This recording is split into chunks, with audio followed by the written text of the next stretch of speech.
pagi ini sehat di gitu kan ada tahapannya. Besok kamu pokoknya kau besok salah. Ya salahnya di mana kan gitu.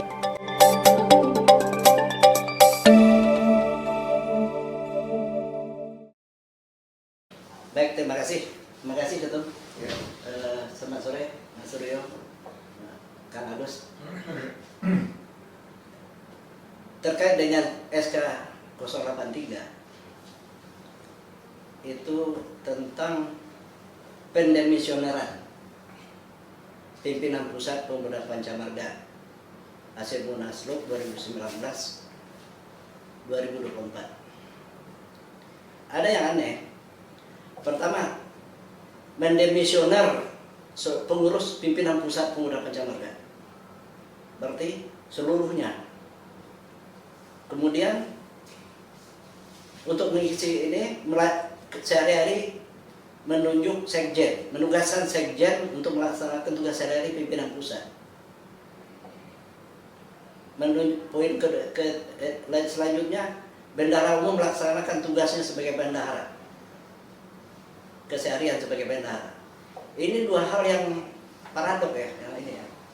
Pertama, pimpinan pusat secara keseluruhan dibekukan, didemisioner atau dibekukan, kemudian memberhentikan Bung Berto sebagai ketua umum, menunjuk saya, sekjen dan bendahara untuk melaksanakan tugas sehari-hari di bawah koordinasi DPP LVRI, wakil ketua umum bidang 1 LVRI.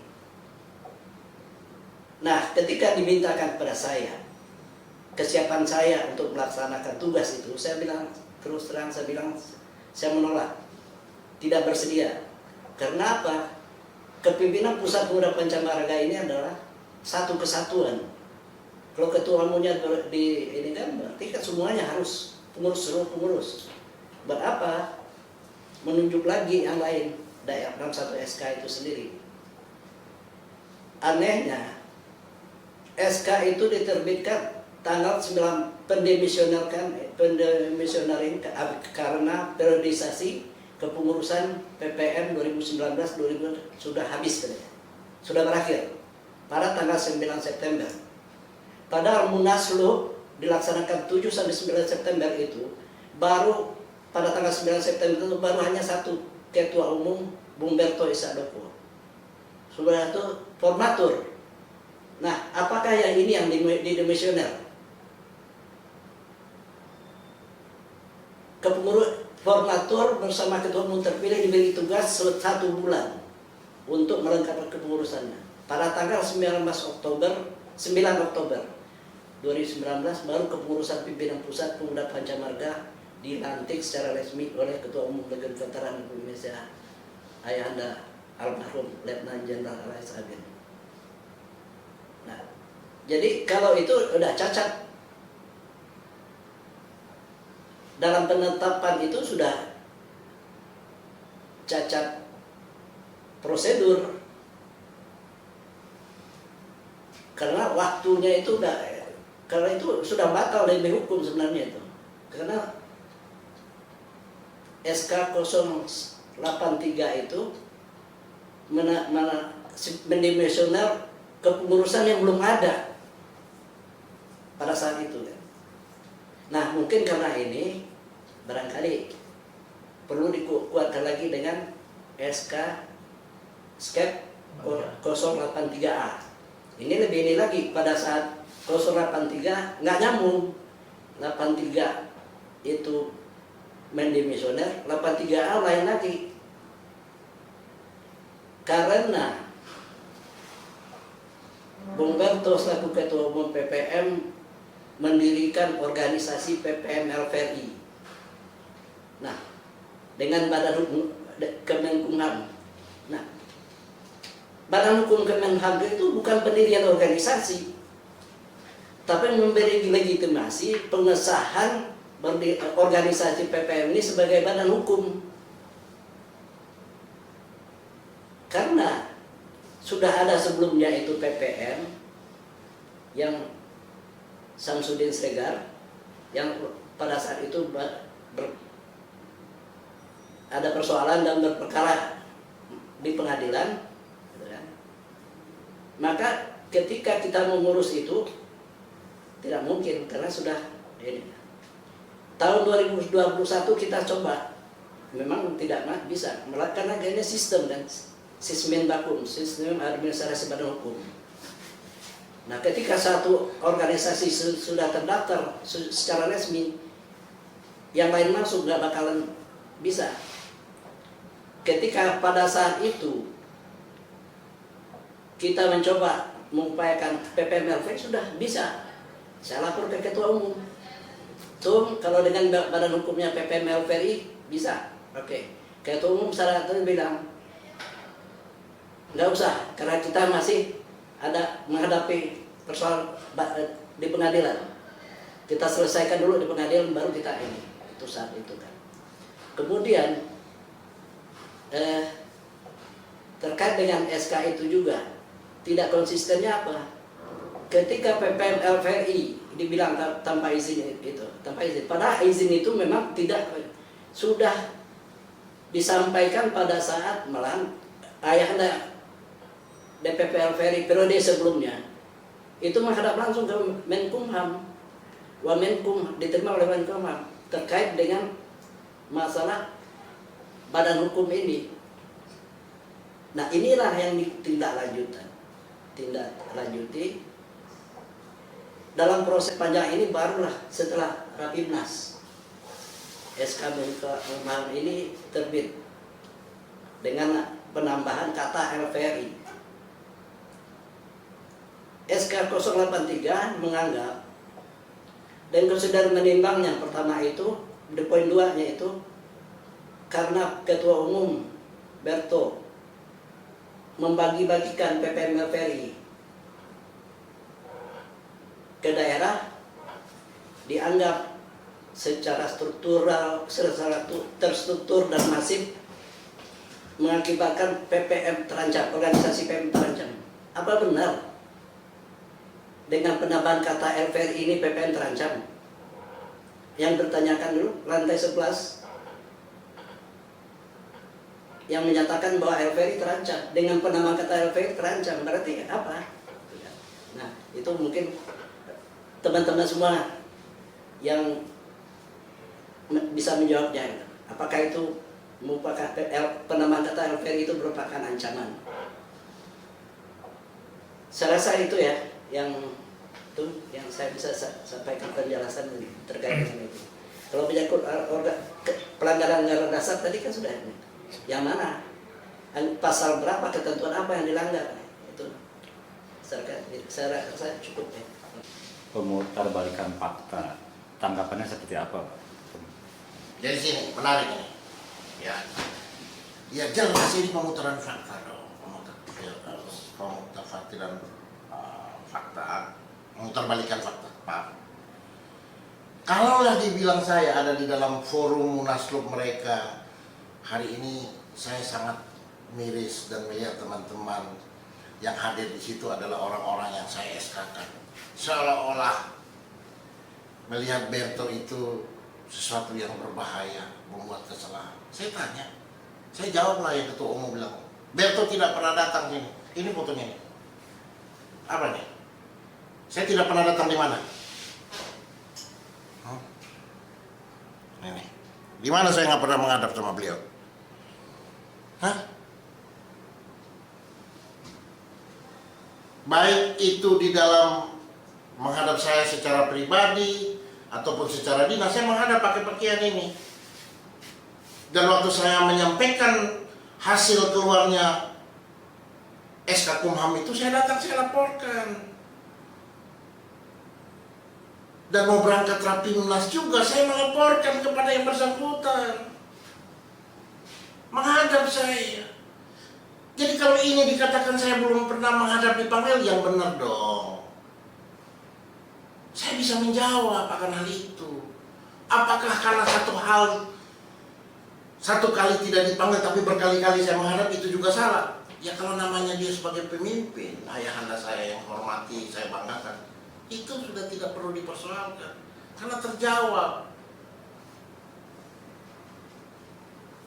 Mungkin ada satu hal yang mungkin beliau lupa, dia pernah panggil saya untuk mengatakan, kamu berhentikan namanya PDPPM Sulut. Saya nggak mau saya lakukan itu. Kenapa? Itu melanggar anggaran dasar rumah tangga kalau saya memberhentikan itu. Karena itu prinsip dalam kita berorganisasi. Akhirnya saya berpikir, apakah ini sebuah jebakan? Apakah patut ini di sebuah jebakan untuk membuat saya buat salah? Saya nggak mau saya lakukan itu. Ya, silakan Ketua Sulut bertanya sama Ayanda. Ya, saya ngomong apa adanya gitu. Nah, ini yang membuat persoalannya lagi. Ada 4 poin sebenarnya. Cuma beliau sampaikan dalam forum yang terhormat itu 3 poin saja. Satu adalah ketidakhadiran, kedua mengenai JSN 45. Loh, JSN 45 itu kenapa saya tanya sama Pak Nono? Karena itu perintah Munaslup 2019, konsolidasi JSN 45. Apakah ini juga sebuah jebakan supaya saya tidak melaksanakan JSN 45? Nah, ini juga jangan begitu. Tak kalau saya melaksanakan kerjasama dengan lembaga-lembaga, itu diatur dalam anggaran dasar rumah tangga. Dan kalau saya bekerja sama dengan Lemhanas, Pak Nono saya hadirkan ikut saya MOU. Ya. Nah justru ya buat kami sebenarnya JSN 45 itu harus diberikan juga kepada DPP LVRI. Tapi saya dengar kemarin cuma satu saja yang lulus. Ya. DPP LVRI waktu itu diberikan. Nah, tanya Pak Nono lah, Pak Nono tahu itu. Ya. Kemudian menyangkut apa? SK Kumham. Itu tadi sudah dijelaskan. Ya. Dan di situ sudah jelas adanya penerimaan. Setelah saya tanggal 17 Agustus saya menyerahkan dan melaporkan kepada beliau, SK Kumham sudah keluar. Dan kemudian dia marah-marah, Ayahanda itu marah-marah kepada saya. Menyangkut siapa? Satu kepada PPM Samsudin dan satu kepada PPM yang satu, Ani Surya. Kemudian ada satu lah, saya tidak sebutkan, yang berasal dari Sumut, marah-marah. Semuanya dikatakan bahwa ini nggak benar dan segala macam. Saya tidak ngomong dan saya tidak menanggapi. Dan saya cuma bilang, saya akan bersama dengan Ayahanda sampai kapanpun kalau ada orang mengganggu. Maka ada satu kata yang beliau sampaikan kepada saya adalah apa? Berto, kamu jangan pernah takut dan jangan takut kalau kamu tidak salah. Dan ini menjadi pemikiran saya. Ada apa ini? Apakah ada persoalan? Patut diduga ada persoalan di internal. Saya nggak tahu ya. Dan ini menjadi pertanyaan besar saya.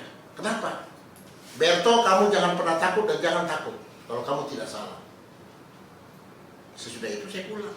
Sebelum pulang di pintu saya diantar dan beliau bertanya, Berto, tadi pagi ikut upacara tidak? Oh ikut saya. Tapi saya duduk di belakang. Ayahanda pasti di depan. Saya pulang. Pulang itu saya teleponnya Jen. Jen, perintah Ayahanda, memang perintah Ketua Umum waktu itu di rumah, sampaikan kepada Wakil Ketua Umum Pak Musani, kepada kadep organisasi dan kepada kadep. Ini saya jalankan, saya beritakan. Pada 17 Agustus itu saya perintahkan tanggal 19 Agustus maka Sekjen bersama pimpinan pusat kami ini Om Atut menyampaikan itu kepada 3 orang tadi. Dengan memberikan SK Kumham tadi. Nah, apa ini saya nggak memberitahukan? Kok jadi dipelintir yang bukan-bukan? Nah, ini buat saya sangat miris. Ya, nanti saya share ke grup teman-teman. Ini saya mau sampaikan kepada teman-teman yang notabene adalah orang yang di-SK-kan kepada mereka dari saya dan Sekjen, supaya mereka paham, mereka tahu. Artinya apa? Tidak sepihak dong kalian mendengarkan. Harusnya kalian tanya kepada saya. Ada apa? Jangan juga nanti seperti kalau orang punya duit, dia bicara bohong pun dipercaya. Jangan gitu. Harus memiliki dua sisi. Mendengarkan yang satu, mendengarkan yang lain. Berto mengajarkan kepada kalian, jangan pernah melawan orang tua. Hormat kepada orang tua, taat patuh kepada anggaran dasar dan rumah tangga.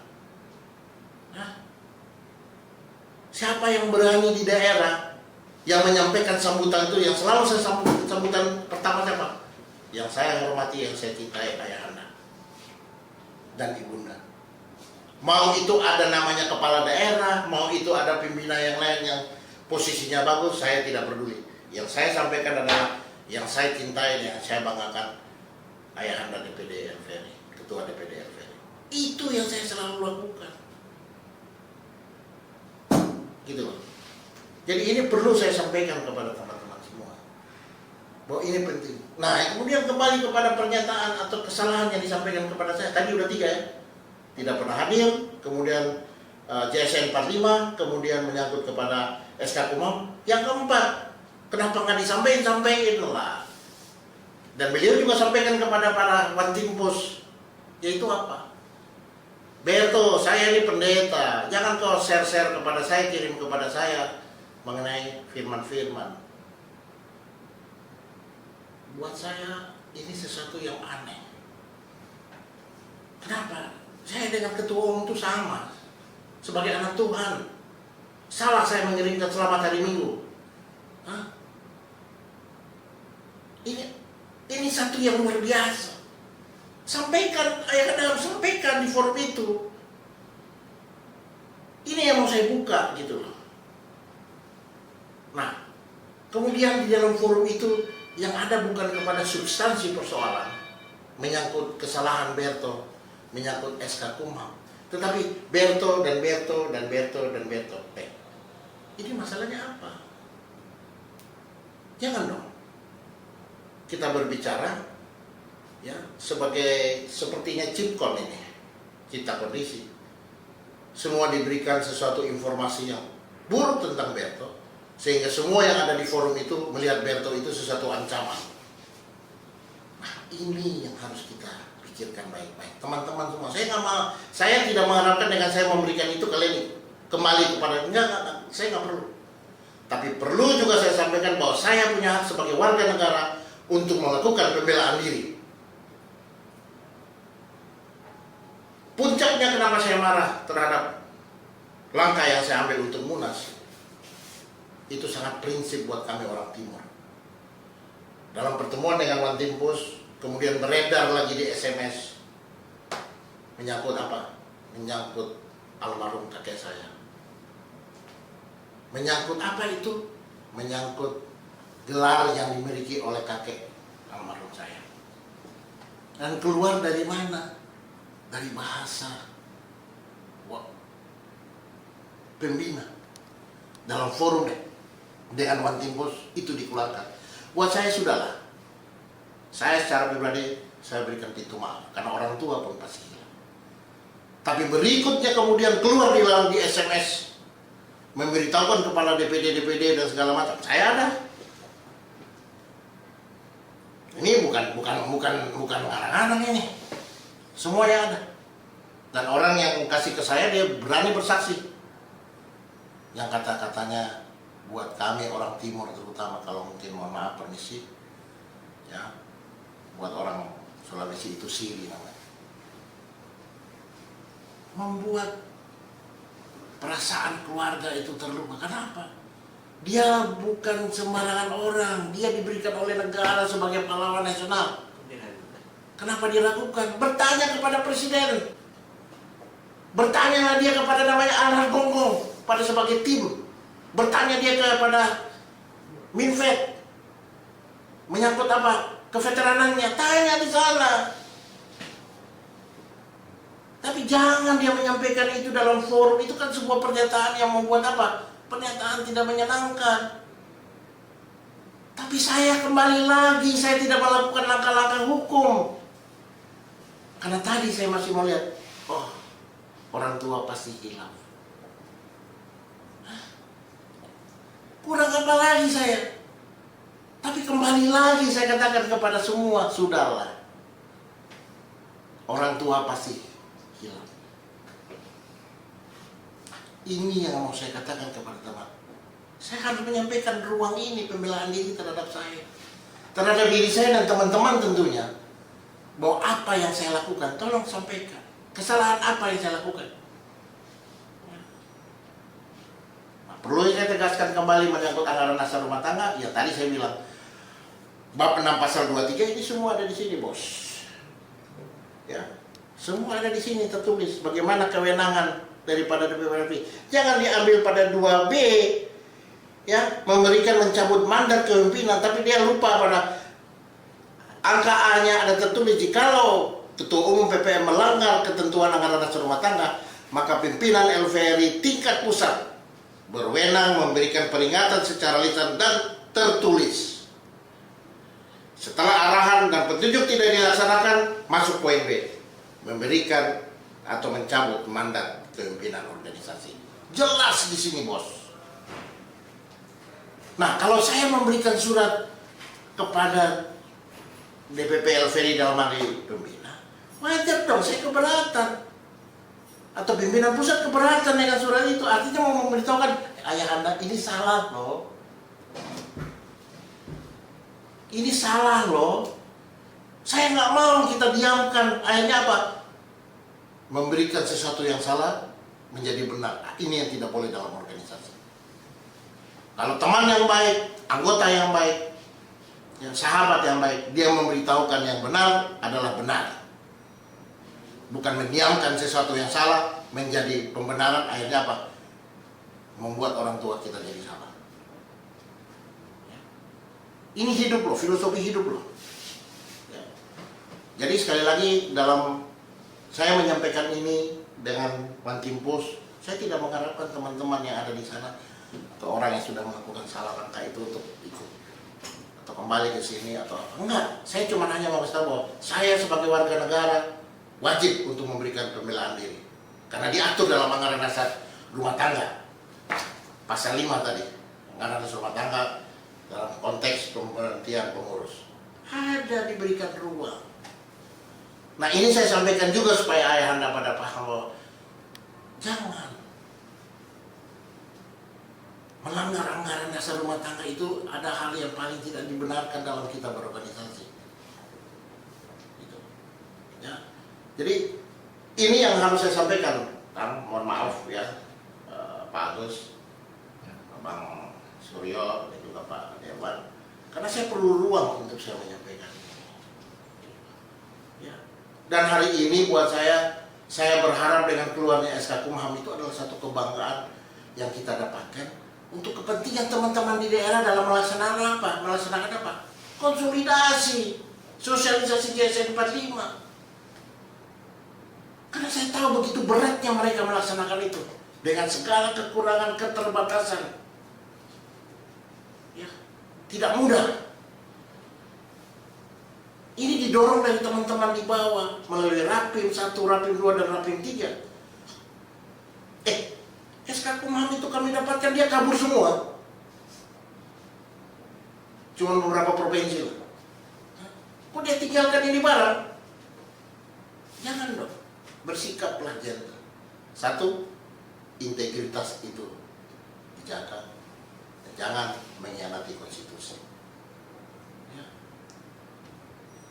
Nah, saya katakan bahwa kita di sini, Munas ke-10 ini, ya, bukan kita mau melawan orang tua.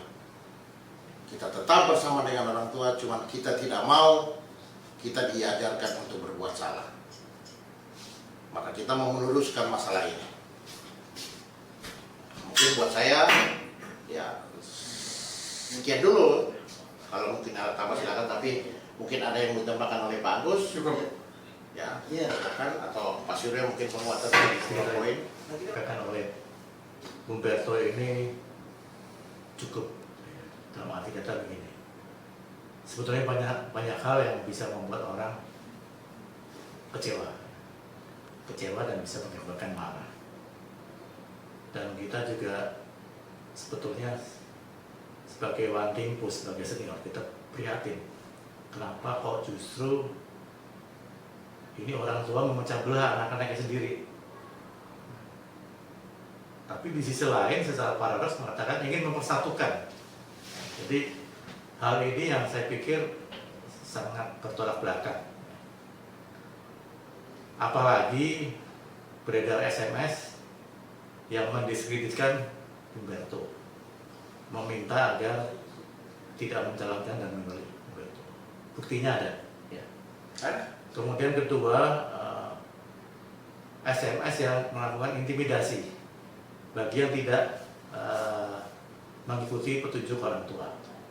Saya pikir ini bukan suatu pelajaran yang baik ya, dari orang tua untuk membina kepada PPM, apalagi kalau ini memang datangnya dari LPRI pusat ya, kepada teman-teman PD-PD. Jadi memang saya garis bawahi bahwa yang bisa memberhentikan PD itu adalah yang memberikan SK ya. Jadi tidak bisa diintimidasi, kalau tidak ikut akan diberhentikan. Yang memberhentikan kan yang mengeluarkan SK. Dalam hal ini yang memberhentikan adalah Humberto yang bisa memberhentikan. Jadi ini yang saya sesalkan. Kenapa kok justru tidak dicari jalan keluar yang terbaik ya, tapi malah dipaksakan mengadakan munaslup yang tidak sesuai ketentuan, tidak sesuai ADART dan tidak tahu maksudnya untuk apa. Gitu. Kalau maksudnya untuk persatuan, bukan begitu caranya, ya, karena justru akan menjadikan perpecahan yang bertambah ya. Yang tadinya antara Bung Samsudin Siregar dengan Humberto, sekarang ada lagi Bung Samsudin Siregar dengan Humberto dan juga dengan Saudari Mita. Jadi saya pikir kami menyesalkan dan menyayangkan, kami tidak menyalahkan Saudari Mita ya. Kami hanya menyesalkan kenapa orang tua mau memecah belah. Dan ini yang saya pikir jangan sampai ini justru memberikan pelajaran yang buruk ya, kepada pemuda Pacamarga yang justru dilakukan oleh orang tuanya. Jadi saya pikir kita prihatin dan saya tidak tidak menyalahkan kalau Humberto ini marah. Justru saya lihat Humberto ini sebagai orang timur yang secara yang kita tahu ya, orang timur itu kan temperamen. Tapi ini saya lihat dengan Humberto ini justru lebih wise, lebih bijaksana, lebih bisa menahan diri. Jadi kembali ke tadi, ayolah kembali ya, kita kembali bukan kepada person ke person ya, tapi kembali kepada aturan main, kepada ADART. Jadi teman-teman kita semua tetap hormat kepada LPRI sebagai orang tua kita ya. Kita tetap hormat kepada keberadaan Legion Veteran sebagai yang memahirkan pemuda Pacamarga, tetapi kan sudah dibuat aturan main. Justru aturan main inilah yang harus kita jaga, karena kalau orang per orang bisa sifatnya bisa personal, dan personal ini bisa terjadi suatu kesalahpahaman. Jadi saya ingin mengingatkan, ayolah kita perbaiki hal-hal yang negatif ini. Kita menuju hal yang positif ke depan. Ya.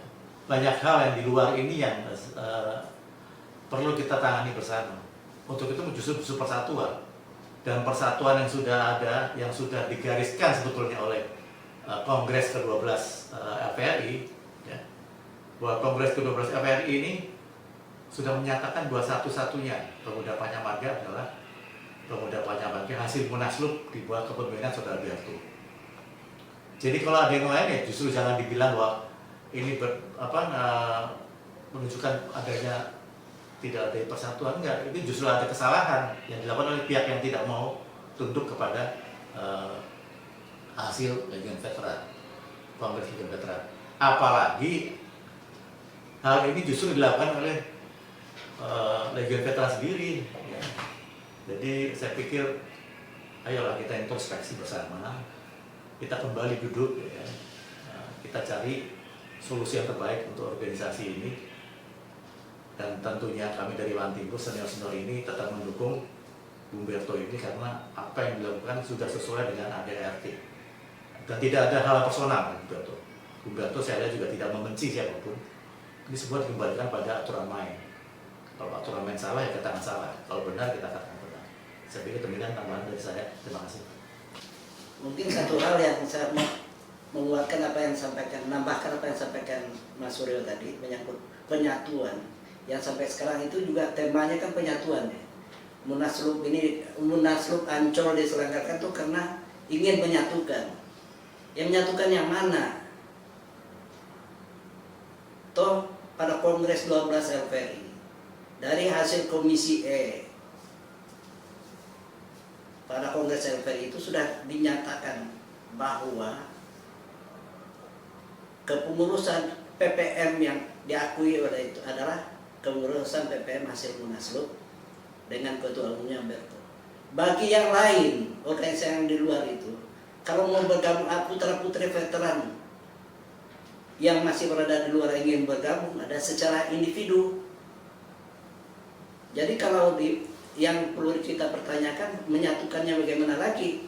Toh Kongres sudah memutuskan. Nah sekarang yang dipertanyakan, apakah kita melanggar keputusan Kongres? Coba jawab sendiri aja lah. Terima kasih. Ya, saya cuma hanya mau menyampaikan bahwa sehebat apapun kamu, sebaik apapun kamu untuk melakukan kebaikan, pasti masih banyak orang yang tidak suka. Tapi tetaplah kau berbuat baik. Dan saya jadi ketua umum dari 2019-2024 dan dilanjutkan. Itu bukan karena kehebatan Berto dan teman-teman. Itu atas izin Tuhan. Saya garis bawahi lagi bahwa ada itu atas izin Tuhan yang Maha Kuasa. Ya. Kenapa? Karena Munas sendiri dan kalian lihat sendiri berjalannya dengan baik, lancar. Nah, tidak ada hambatan, walaupun dalam tanda kutip ada pun tekanan kiri dan kanan. Tapi ya, Batam itu rumah saya, tempat tinggal saya. Ya semuanya sayang sama saya lah. Gimana? Gitu. Jadi sekali lagi bahwa tadi sebaik apapun kamu, sehebat apapun kamu untuk berbuat baik, pasti masih banyak juga yang tidak suka kepada kamu. Tetaplah kamu berbuat baik. Itu saya dapat bahasa atau istilah itu dari Pak Jenderal Dudung Abdurrahman. Itu saya sampaikan pada Rapimnas ketiga ya di NTB, dan yang ingin saya sampaikan bahwa saya diamanatkan oleh Tuhan untuk memimpin PPM ini bukan untuk disenangi oleh orang, tapi untuk menjadi berkat buat banyak orang, ataupun untuk memimpin PPM ini ke depan dengan baik dan benar. Itu. Jadi saya nggak butuh disenangi orang, tapi untuk membuat atau menjadi berkat bagi banyak orang. Itu buat saya. Baik, terima kasih Bapak-Bapak sudah memaparkan panjang lebar. Karena keterbatasan durasi, waktu pun dibatasi. Saya mengucapkan terima kasih atas. Mudah-mudahan podcast ini atau dialog ini membawa pemahaman yang berarti bagi atau informasi bagi seluruh, terutama keluarga besar PPM dan LVRI. Terima kasih. Selamat sore. Ya, makasih ya. Pagi, nenek sehat, itu kan ada tahapannya. Berto, Kamu ngomongnya kau Berto, salah. Ya salahnya di mana kan gitu.